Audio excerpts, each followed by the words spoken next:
Welcome to the Valor Flight Crew podcast, hosted by Echo and brought to you by Vertical Helicasts and Vertical Valor magazine.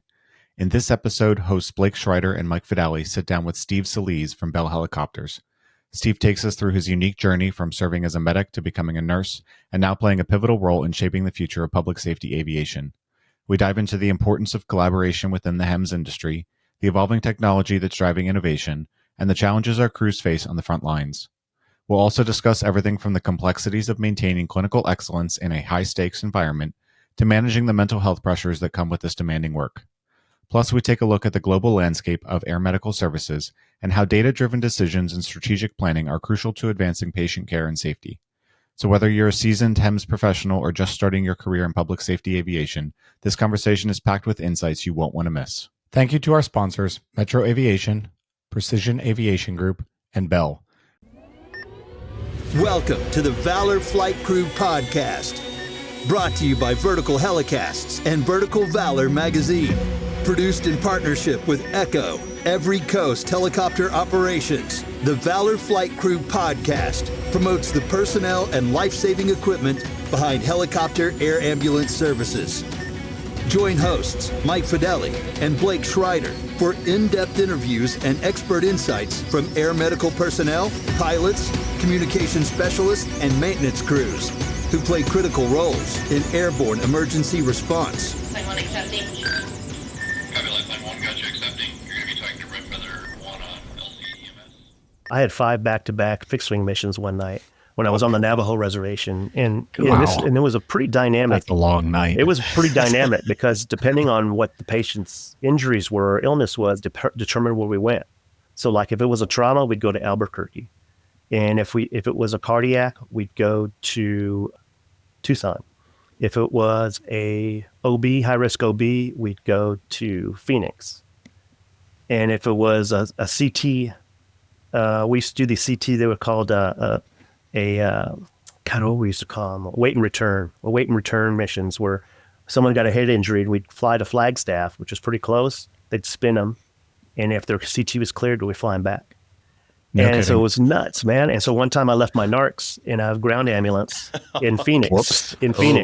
Oh man! And actually, I was the base lead. I was the base lead at the time, and so man, I puckered up big time. I was like, well, And then right after that, I called my flight comm, and I put us down.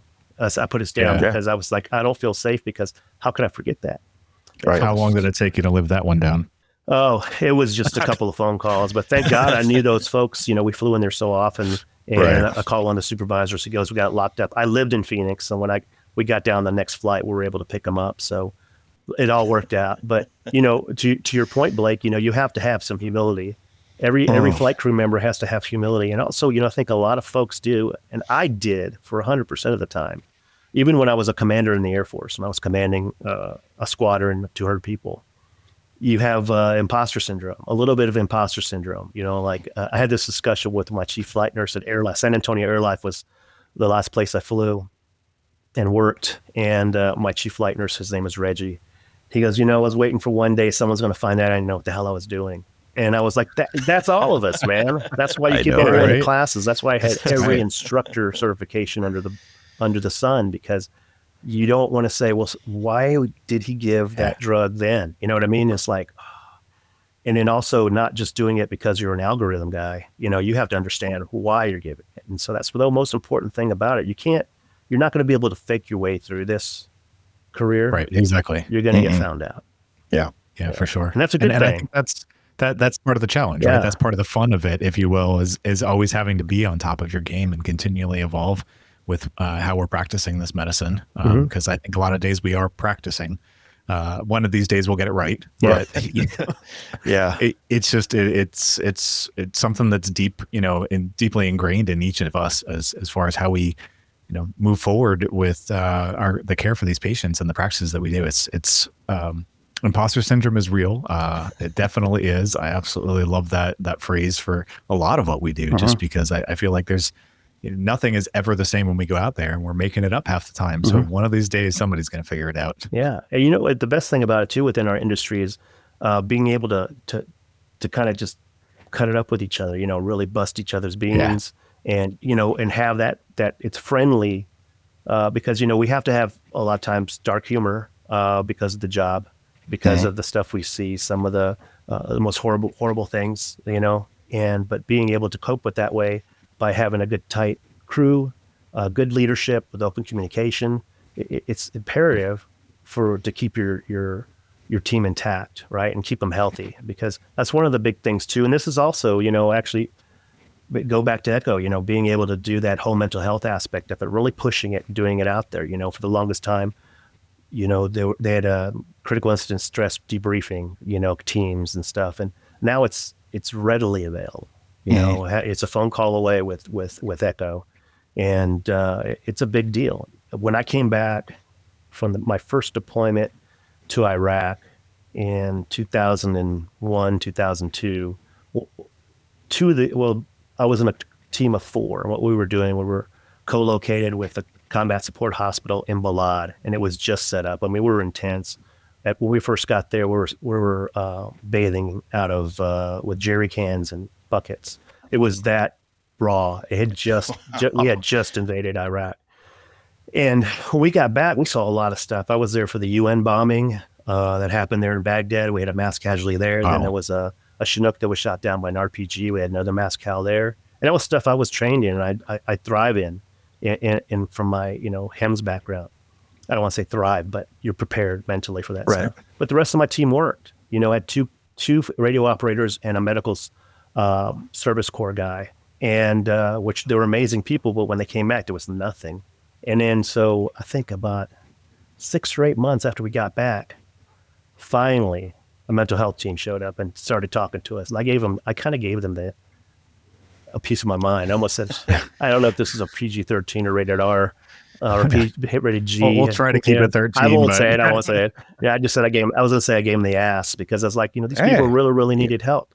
This is a failure. And because, I think I'm okay, but I don't know if I'm okay. You know what I mean? From, doing pre-hospital and inter-facility transports, since 1992, actually 90, since 1990-ish, it kind of builds up on you. And so you don't know, you always got to check on your buddies, and pilots as well, the entire team, and actually your maintenance staff, when they have to come in, you're helping, back in the old days when we're pulling out the pan of the 206 or the 407 and cleaning up all the blood and stuff like that. That takes a toll on people, man. These guys, they want to know the story behind it. And so we always have to look in on each other, because if you're outside of it, you may not understand it. I think that brings home a really good point. I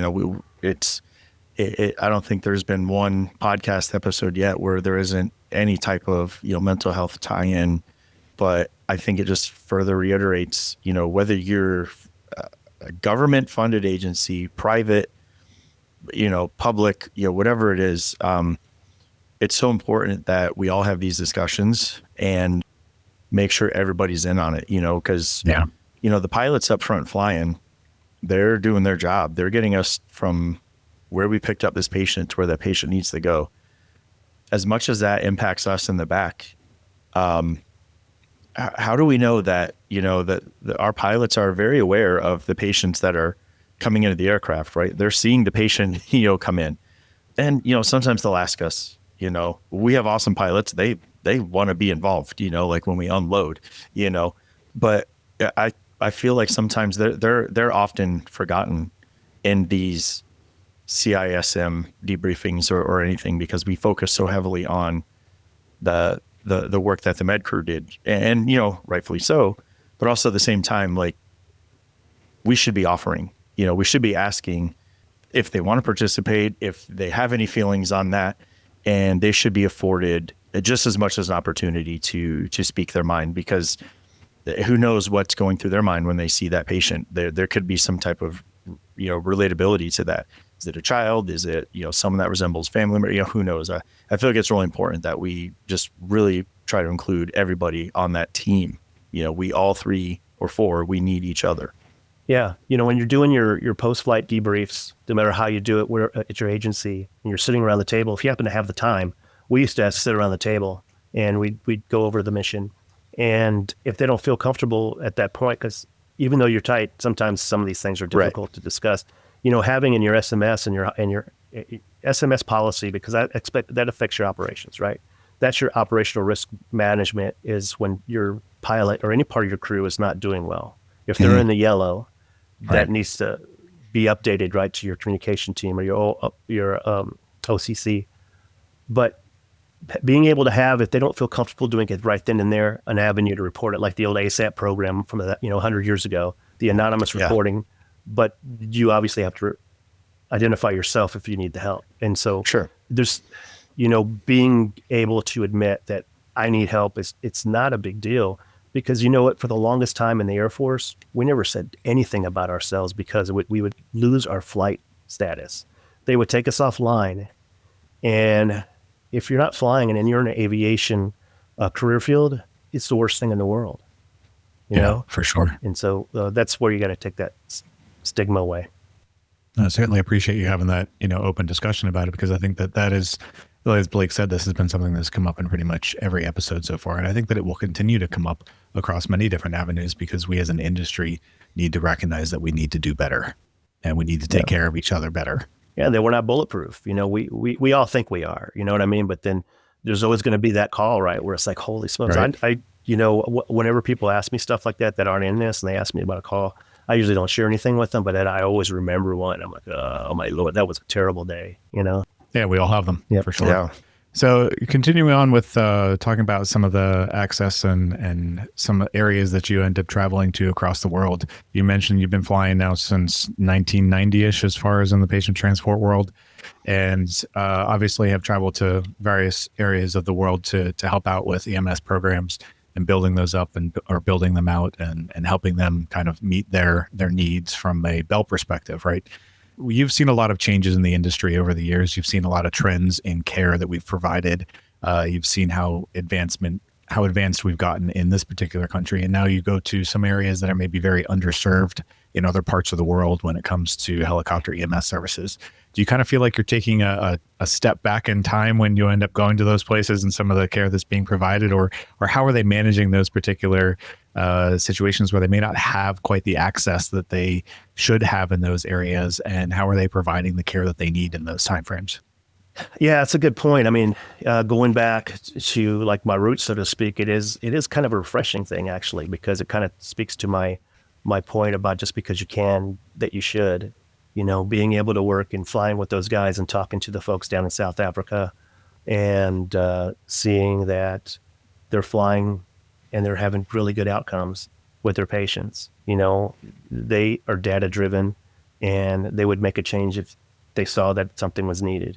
And they fly lean. They don't need whole blood. I was talking to the medical director for Air Zermatt, and I asked him a lot of questions, tons of questions one day when I was at his base. And he's like, our mission is very, very unique. 70% of our patients don't need a helicopter, but the helicopter is the only way we can get to them. And that's why I said they were doing almost 2,000 hoists a year out there, because of the terrain. It's so torrential, Yeah. And it's just so terrible. Excuse me. And so they don't need whole blood. They don't need fast exams. And you know what? When you do all that stuff anyways, what's going to happen when you get to the hospital? They're going to do their own. Do it anyway. They're going to do their own. 12 lead EKGs. Right. I bet you every region in the United States, they're doing 12 leads. They try to call a STEMI alert. There was a lot of pushback on that. And you know what? I don't know if I want to call the cardiac team in here because I don't trust these guys until, you had to prove yourselves and say, guess what? We did one here in our region that our paramedics, our ground and our air paramedics and flight crews were reading it out in the 80 to 90 percentile of what a cardiologist would do. When it comes to basic STEMI, you know what I mean? Right. We're not going to find the real weird, fifth ventricle, you know what I mean? That someone else could find out. So, it's going to be for practical purposes and practical application. And so, it's good stuff. It comes down to the basics, man. It really is still ABC when it comes down to everything, right? And one of the big things is, coming from the military as well, is the only winner in war is medicine.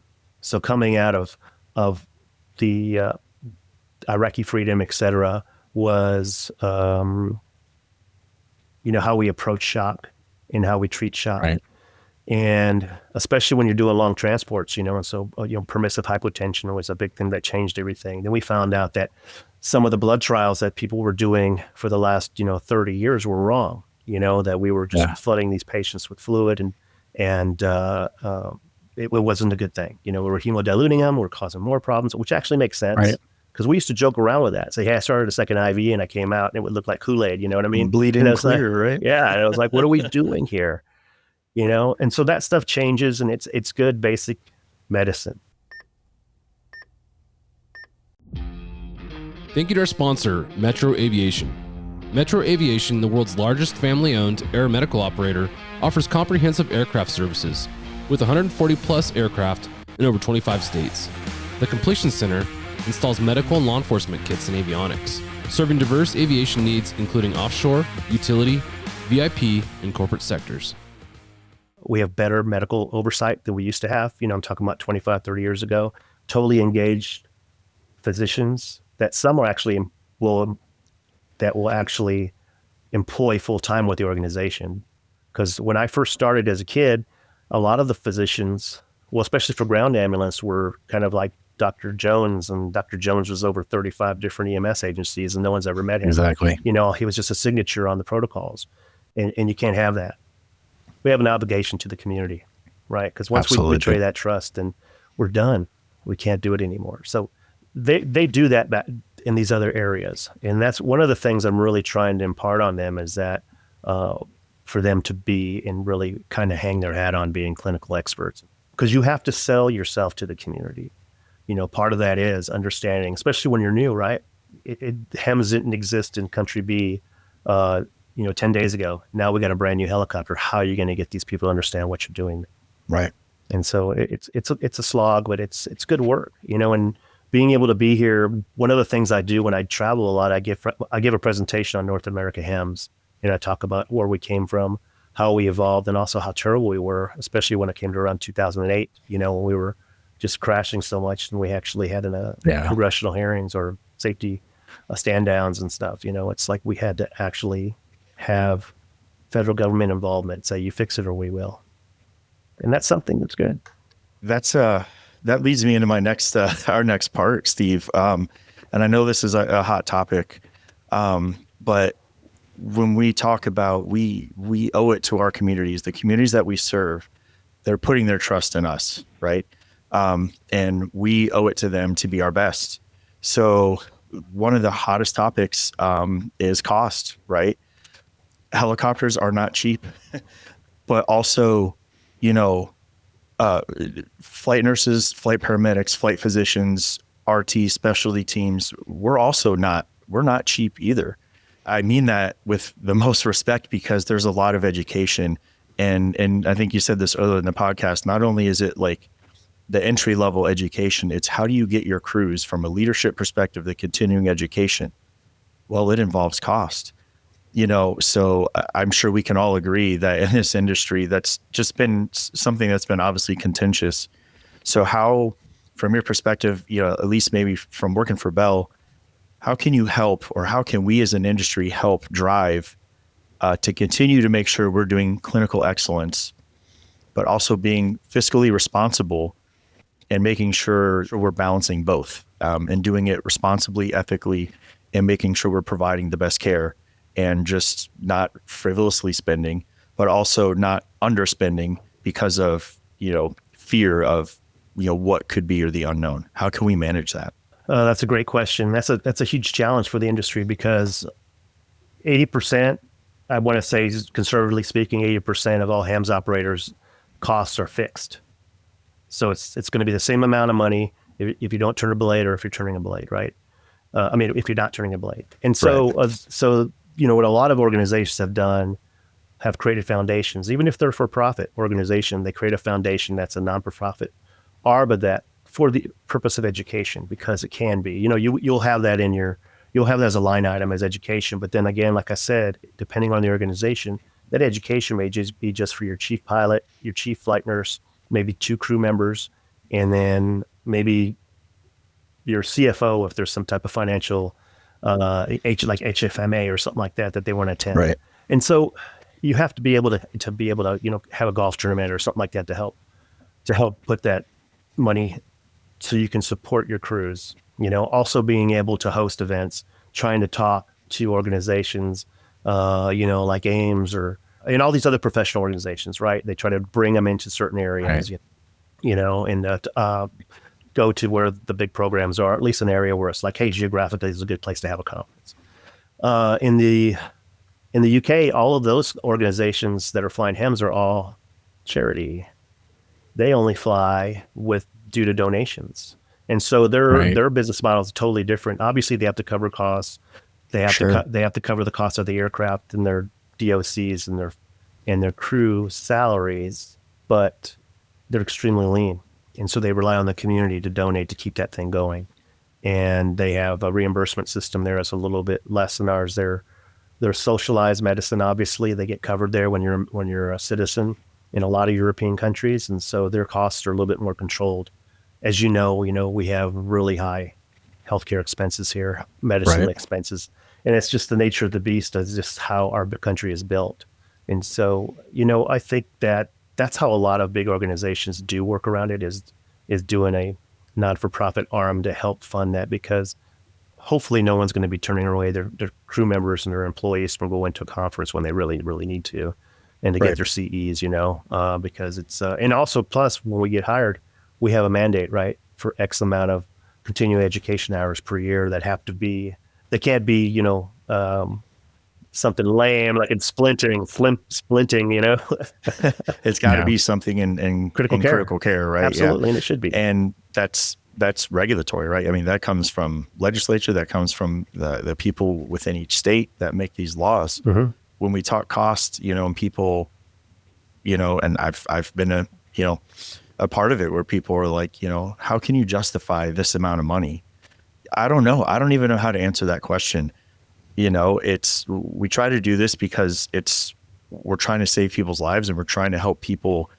We're trying to reduce that morbidity and mortality, right? Mm-hmm. But I also feel at the same time, you shouldn't be bankrupt for something that, that happened to you. And it's such a balance. But I think what you alluded to was having nonprofit, getting that word out there to show what you do, and getting, some charitable recognition and being able to raise money that way, I think is a great step in that direction to try to help, cover some of those fixed costs, so that way we can stay in the air and continue to do, the work that we do every day, and not, be a burden to somebody when our overall goal is to help. Yeah, if you have depending on how your organization is built, if you have a board of directors over it, it's really, really good to try to get a physician, a trauma surgeon, or somebody involved in that to be on part of your board.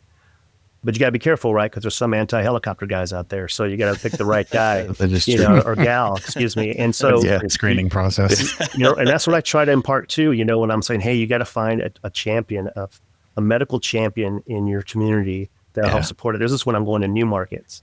I said, okay, so who's the lead trauma center in this country? Okay, where are we going?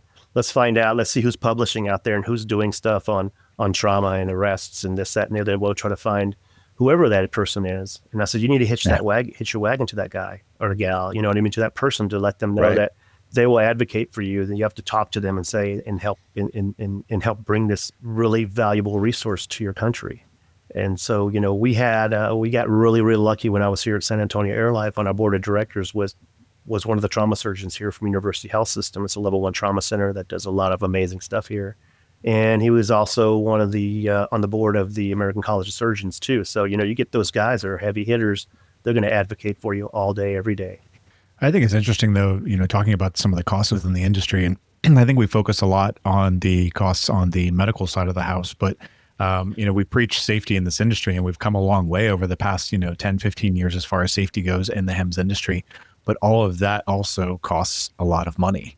And all of the advancements that are happening within technologies. I'm curious, from your perspective, what you have seen or what Bell is doing at this point to try to help mitigate some of those, but still make the safest aircraft possible that you can. No, that's a challenge. That's what I said earlier. We want to put more on the aircraft, and we want to be able to fly, from San Antonio to the Mexico border and back without refueling. And we want the cost to stay the same. Right. Yeah. you know, Right. and it's like, okay, you know, let's try. Well, how can we work on this? You know what I mean? Right. And so part of that is a challenge. You know, it's an operational scale too. You know, depending on where you're at. You know, like in Europe, you know, Airbus and Leonardo have factories there, and they have a huge market there, and it's very political over there too. You know, they have the countries that they're from really advocate their aircraft, which is really great. Here in the United States, we're totally agnostic. You know what I mean? It's open market. You know, you go out there and you sell your aircraft, and if you're good, people will buy it, and if you're not good, people won't buy it. You know, and so from an operational scale, you know, the more aircraft you sell, more, you know, it should balance out to your prices should be more stable. You know, so it's always a challenge, and plus also the market's different, right? So the No Surprises Act, the first couple of years, a lot of people, their cash flow disappeared, right? Reimbursement was terrible. You know, I talked to some folks from PHI, and they said after the first year, they still had some outstanding reimbursement still out there from a 2-year-old mission. You know what I mean? That's tough to operate. And, you know, PHI is lucky. I don't know how PHI operates, but I'm saying they're lucky they have a petroleum side, you know, and then they have the EMS side. And so, but if you only have HEMS, you know, you saw what happened with Air Methods, you know, they ended up closing some bases. And I think a lot of organizations end up closing some bases, and it's a domino effect. That's what people don't realize. People that make decisions and political decisions don't realize there's going to be unintentional consequences, right? And so you're killing rural healthcare. Sometimes they don't understand that, you know, in rural communities, a lot of these are volunteer ground ambulance guys. You know, if they go on a run, they're uncovered for X amount of hours, depending on where they are. Critical access hospitals closing because they're not having enough volume to go in there, sustain them, and plus federal funding is cut off.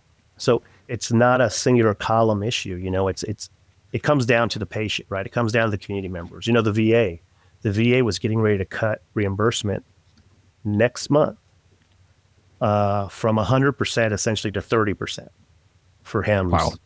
Because they didn't understand on how HEMS worked. The VA thought that we were flying patients to VA hospitals as an industry. It's like, no, it doesn't work that way. You guys can't take trauma patients and, you know, cardiac arrest and stuff like that. And so we had to stay for a handful of years and to collaborate with their leadership and talk to some of the aeromedical industry leadership to discuss what's a good solution on a reimbursement scale, because a lot of veterans do live in rural areas too. And so it's going to be ongoing. This is what I told the guys from my counterparts in China is they've really escalated. You know, the growth in China was like this, and also for everything, cars, electric cars, everything, aviation. And now for HEMS, they want to do what we did in 50 years in 5 years. And I'm like, I'm telling you guys, Wow. One of the things is we're still struggling with reimbursement issues and costs. Yeah. I said, it's a tough. I said, we got two of the most expensive industries in the world and we combine them. That's how smart we are. Right. You know? Yeah. Right. If it wasn't hard enough to get paid from one aspect, but then you add both, I mean, would you say that, have you seen trending in North America and the United States, are you seeing more like partnerships between government entities and private entities saying, hey, we can offer this amount. If you offer this amount, we can provide such and such service to this area. Are you seeing that more or less, or not at all? Or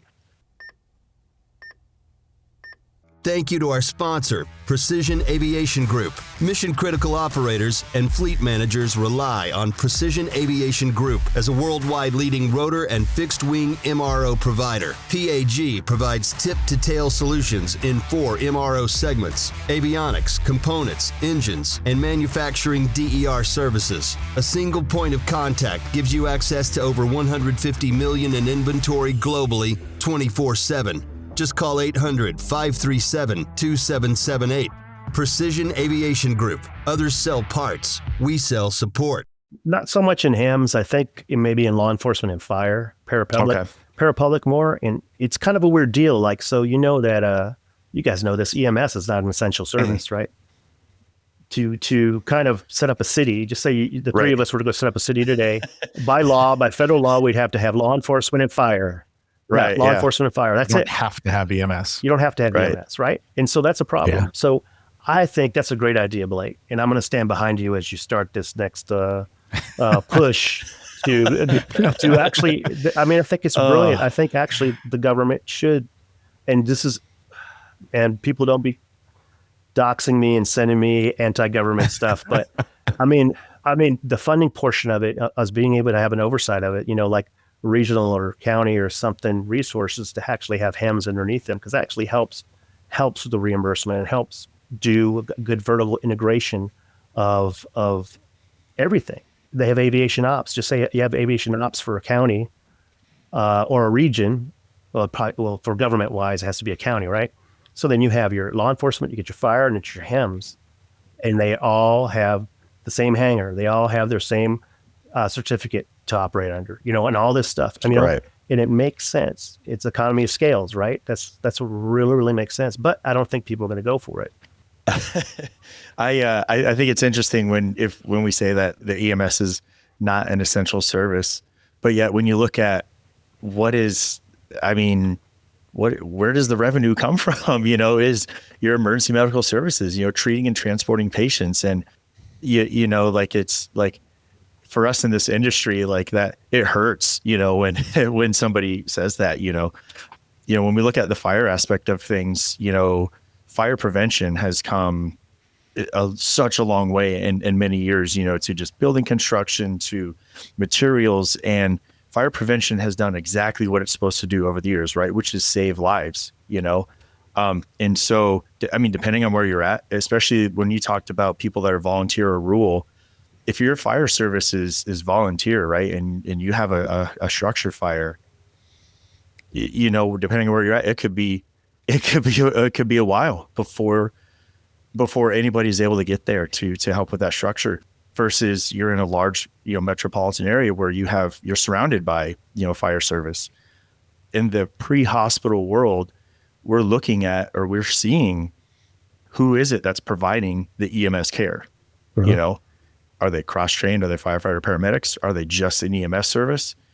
So I think that really brings up such a huge point. And I'll put my name on the ballot, like 2028. Make a change out there, right? But I just but to your point, you got to make yourself more valuable. So when I'm going to emerging markets, I'm getting these flight of ideas. It's not my head injury. It's just actually I'm just remembering stuff. So I was in Slovakia a couple of months ago, and they have a program there called ATE, Air Transport Europe. They cover, they have EMS agencies in Slovakia, the Czech Republic. I keep on slipping. It's the Czech Republic, and then also in Poland. And they also do Bambi Bucket there. So their EMS, they do high mountain rescue, they do hoist, and they do initial attack, which is brilliant because it's like you got a hook, because they long line too. You got a hook. They do Bambi Bucket training, get out there, and it actually makes you more valuable to the community, because you can at least do initial attack until the professionals get there, right? Dropping water on that. Law enforcement does that too. Right. Arizona Department, DPS, their 429s, they will go out there and do initial attack. It will help, I don't want to say contain, but it'll slow down the spread until the big guys get there. And to me, that's essential all day long, because that just can save lives, and the more that we can advocate for what we do from that EMS perspective, well, we're just as capable, if not more at times, for what we are putting out there to really show we are essential and we make that difference. So we should be leading that way to make sure we're recognized for that and to show we're worth the investment. And I think that overall, that when you look at those services that we just talked about, that while, you look at the fire service and they have a very proactive approach to some of those things. You look at law enforcement, they have a very proactive approach to some of those things. But I feel like EMS on a whole is a very reactive approach to what's going on. And maybe that's where that change needs to happen, not just in EMS, but in HEMS and across the entire public safety, division, is being more of a proactive approach and showing that community what kind of an impact we can and do have, and how we can continue to improve their health across the board. I don't know. Maybe that'll have a difference. Maybe it won't. But I think that there's some clout in that. Well, that's innovating, right? That's how we grow. But it's going to be hard for me to. You got Virginia State Police. Virginia State Police. They actually have 2 HEMS aircraft up there. So you do have these different kind of melded mission sets, right? Profiles that are out there. Travis County, Starflight. They do straight up 100% rescue, Swiftwater, and also HEMS. They're the only ones in the U.S. that has that mission. And so, it's really, really, it's just on what your county wants to do and get behind, and they have, and the need for it, and also being able to say, guess what, if we combine, if actually a lot of fire services that actually have firefighting aircraft were to do a HEMS mission, I mean, it'd make a lot of sense. But then it would also push out somebody, probably a for-profit company, that probably wouldn't be down for it, and especially if there was a lot of volume in that region. I totally understand it. So it's going to be tough. It's going to be a tough sell in North America just based on our system, our capitalists. And that's they're just going to say it puts us right back to the dollar, right? On how can we stretch that dollar. And I mean, I feel for our industry, we are so data driven. And we collect all this data. We have a hell of a lot of data. So what have we been doing with this data for all these years that we're collecting? Can we put it out there? Can we put that forward and say, this is something that can work? And I know there's probably, entities out there that would be willing to say, we can provide this for this community, but we need a little help, and it benefits both, right? It doesn't incur added cost on the resident. It is an essential service, and here's the data that proves that. I feel like we have that. We should be trying to put that forward and show how it can be very collaborative, to where, the ultimate goal is safety and patient care, right? That's what we want. And then at the same time, someone can make a few bucks, and by someone making a little bit of money, they're able to employ some people who are able to make a living doing what they love, right? Yep. Which is this. So I think we can get there close. I feel like we have a lot of data. I feel like, how can we really put that into motion? Yeah, well, the challenge is just because we're kind of just a rich, HEMS is kind of you have to have money. That old saying. How do you start? How do you make a small fortune in aviation? Well, you got to spend money to make money. No, you start with a large fortune. Yeah. Well, yeah. Right. It's because it's so expensive. That's that's my dad joke for the day. Sorry, guys. So, but as long as the money's there, it's going to be a challenge to say, guess what? Let's do this. Let's go as lean as possible. But there are organizations out there, pretty big organizations here in the United States that are pretty doggone lean. They're doing it right. I mean, that really are. That have evolved, and they're doing clinical excellence and doing extremely great safety of operations. And it wasn't that way 15, 20 years ago, with a lot of organizations. So we are getting better, and it's just that your market dictates your survival, right? If I'm an organization that flies out of California, and I try to keep my same rates that I'm charging there in Biloxi, it's not going to work. Really, it's going to be a challenge, and especially like these states, as that are just Blue Cross Blue Shield reimbursement that cover the entire state, like Alabama. I happen to know that because I used to work for a short period of time for AirMed International, and they were based out of Birmingham, and they had amazing, great, essentially getting in network. Being able to work as an organization to get in network to all the places you operate out of is imperative for your survival, because then you have a negotiated rate. And but some places also at the beginning of the No Surprises Act, I don't want to call out any states because this was making its rounds, but essentially said, guess what? We're terminating our agreement with you guys, and we'll just go to arbitration. Good luck. Because they foresaw that they were going to be paying less as an insurance provider than they currently had in their agreement, which is, I don't want to say it's dirty pool, but it's kind of, kind of goes against the principle of doing what's best for the community to Right. saying, guess what, I'm going to try to increase my income. Well, Yeah. I mean, it is what it is. I mean, I hate saying that too, but anyways, it's just a challenge, and people were at the bottom line, we're being led with a mission, and it's either make more money, get the helicopter back safe, or don't kill a patient, Each of them. Yeah, that about sums it up. Yeah, and that's the three of us with three different jobs, and in the same organization have three dictums, and it really is, and it's just the way of life. But I think we are doing good.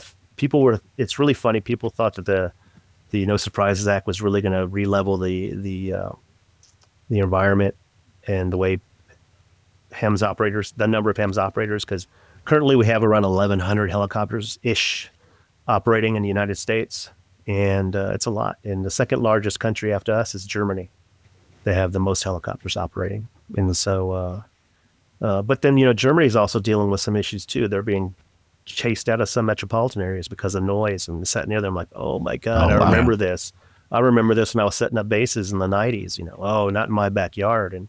Until you flew the mayor's daughter, then everything was cool. Right. You know what I mean? Right. Exactly. Yeah. And we actually, we still have a lot of that in our area too, and that there are plenty of smaller communities that they do not want a helipad located within, their borough lines or jurisdictions. And it's like, you have this, 10, 15-minute ambulance ride from a remote LZ to get over to the hospitals. Just for a noise abatement that was put in.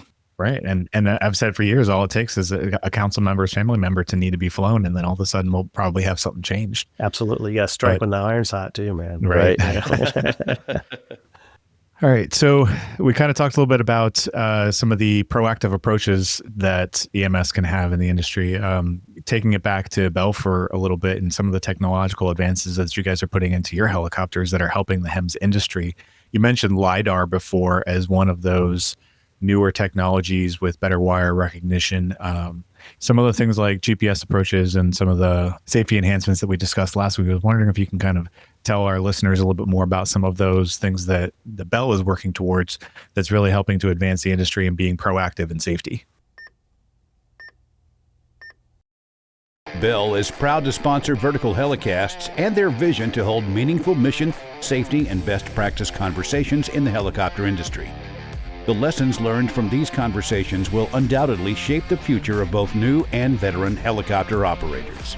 Yeah, it's interesting. A lot of these are going to be driven by other countries, where we operate. And so in Europe, they're actually putting forward RNP 0.1, which essentially is GPS approach, right? And it's actually the 0.1 is actually a figure of measurement on the preciseness of your approach, So right now we're at 0.3, and I believe it's within 3 meters of your target. That's going to be your if you were to go in totally blind, which you're not going to do. But I'm just saying from a technological standpoint, you're going to be about 3 meters of your target, off the center of your target. So the RNP is going to be more precise, and it's going to be 0.1. So it's going to be like within 1 meter of your target, which actually increases your approach. And this is very, very important.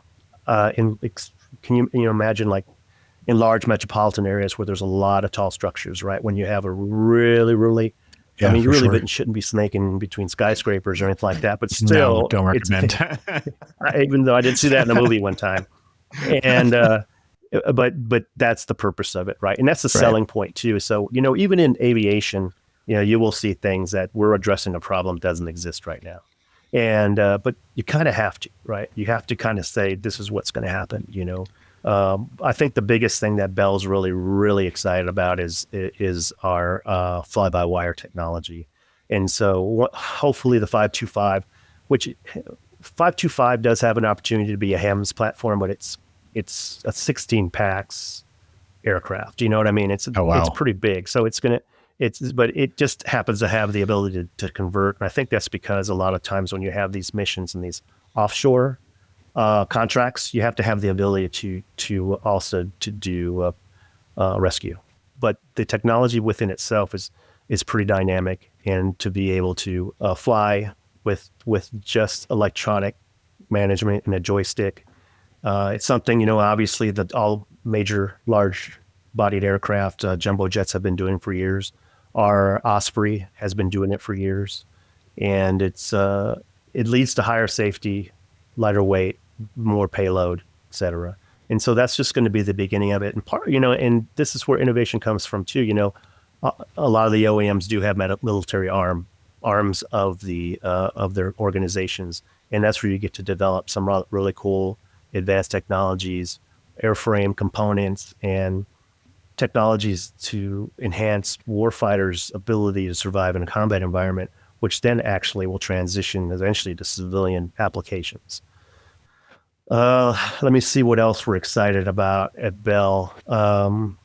We did win, speaking of military, we won the Black Hawk replacement contract with the U.S. Army. And so we'll have to start delivering aircraft here by 2030. And it's going to be an aircraft that vertically takes off and then flies like a plane, just like the Osprey, but a lot faster and with a greater range. And I'm excited to see that. Yeah, it's pretty cool. And plus, we're going to see a lot of cool technologies come out of that, especially avionics and stuff. And so it's going to be it's an interesting aircraft, and it's exciting to get something like that. And we'll see a little bit carrying over. And they're going to be doing patient movement too. I don't know if you guys plan on doing some interviews with some flight, Army flight medics or Air Force flight crews, because it's a pretty dynamic mission what they do. Yeah, for sure. Yeah, they do some cool stuff. I would love to see. Could we just get a Bluetooth helmet?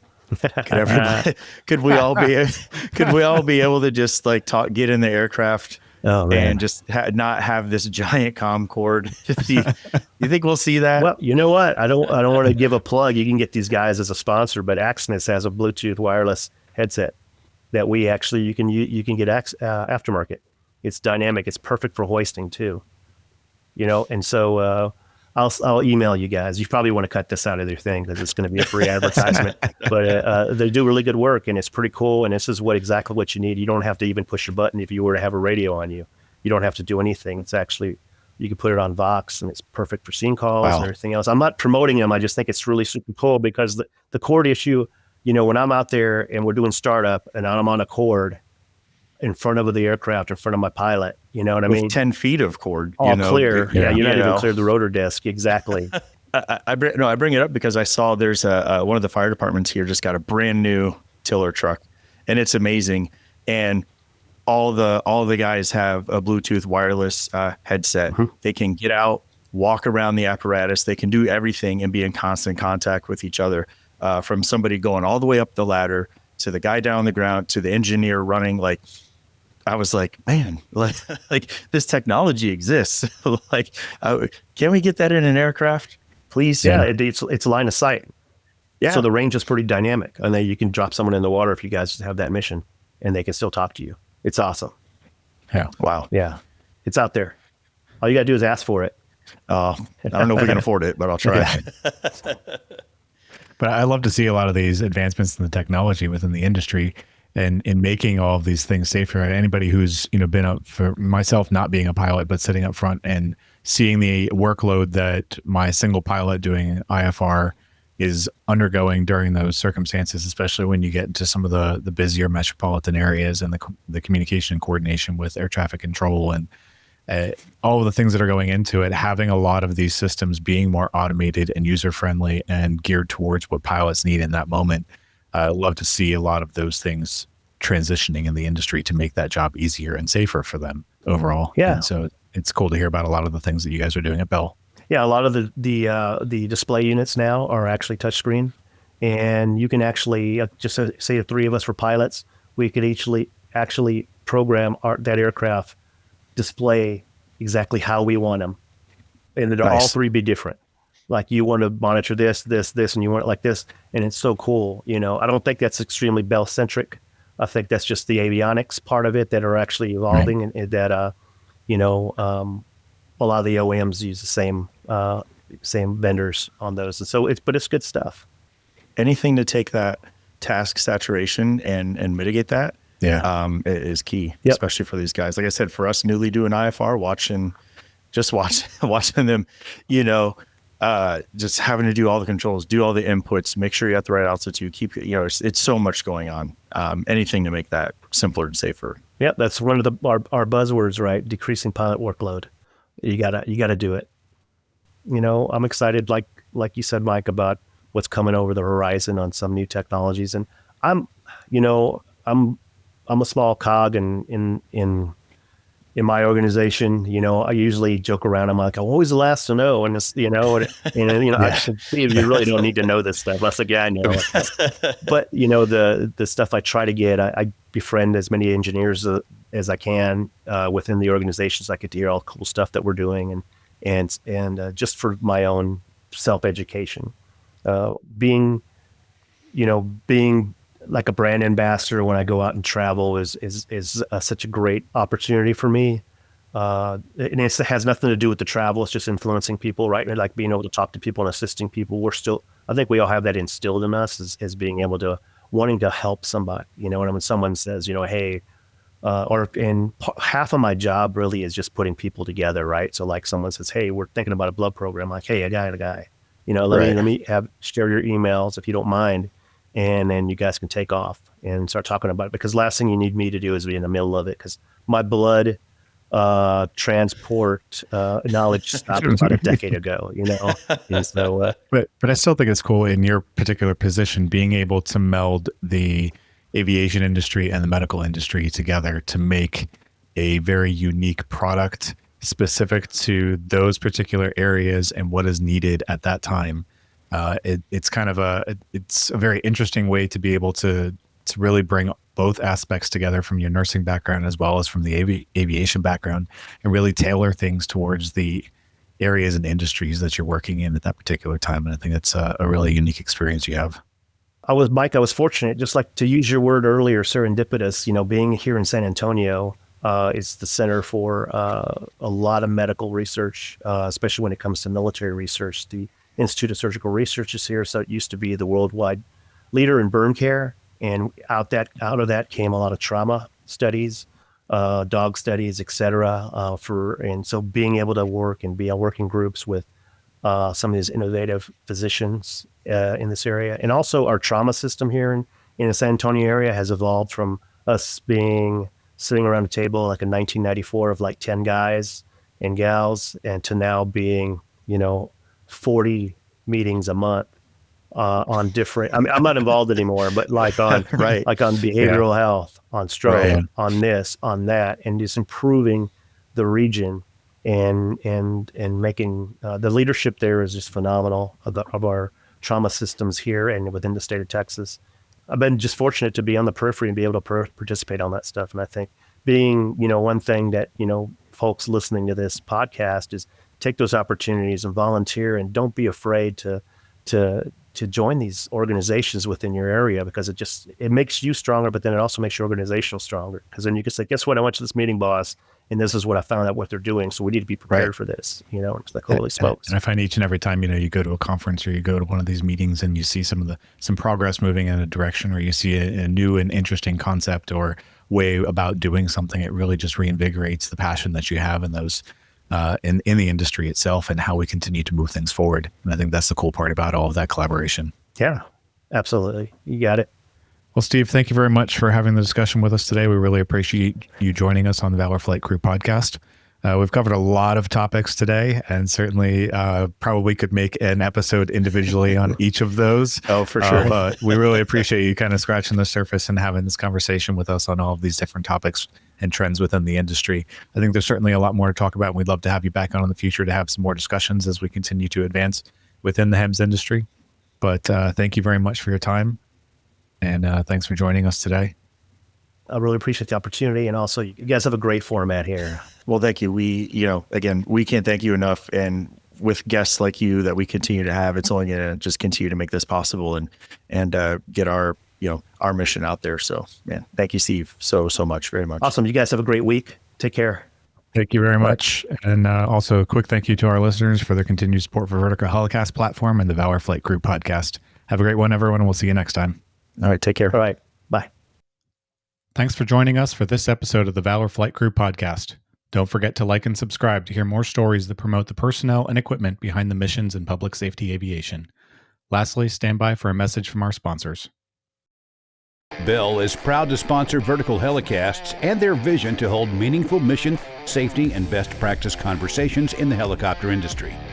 The lessons learned from these conversations will undoubtedly shape the future of both new and veteran helicopter operators. Thank you to our sponsor, Precision Aviation Group. Mission-critical operators and fleet managers rely on Precision Aviation Group as a worldwide leading rotor and fixed-wing MRO provider. PAG provides tip-to-tail solutions in 4 MRO segments: avionics, components, engines, and manufacturing DER services. A single point of contact gives you access to over 150 million in inventory globally, 24/7. Just call 800-537-2778. Precision Aviation Group. Others sell parts. We sell support. Thank you to our sponsor, Metro Aviation. Metro Aviation, the world's largest family-owned aeromedical operator, offers comprehensive aircraft services with 140-plus aircraft in over 25 states. The Completion Center installs medical and law enforcement kits and avionics, serving diverse aviation needs including offshore, utility, VIP, and corporate sectors. That's a wrap for this episode of the Valor Flight Crew podcast.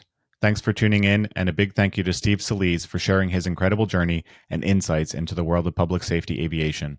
From the front lines of patient care to the future of HEMS, there's so much to take away from today's conversation. We hope you enjoyed this discussion as much as we did, and that you're just as excited about the continued advancements and trends in the HEMS industry. If you enjoyed this episode, don't forget to like and subscribe. And be sure to tune in next time on the Valor Flight Crew podcast to hear more stories that promote the personnel and equipment behind the missions in public safety aviation. Until next time, fly safe, keep pushing the boundaries of clinical excellence, and as always, take care of yourself and your team. Thanks for listening.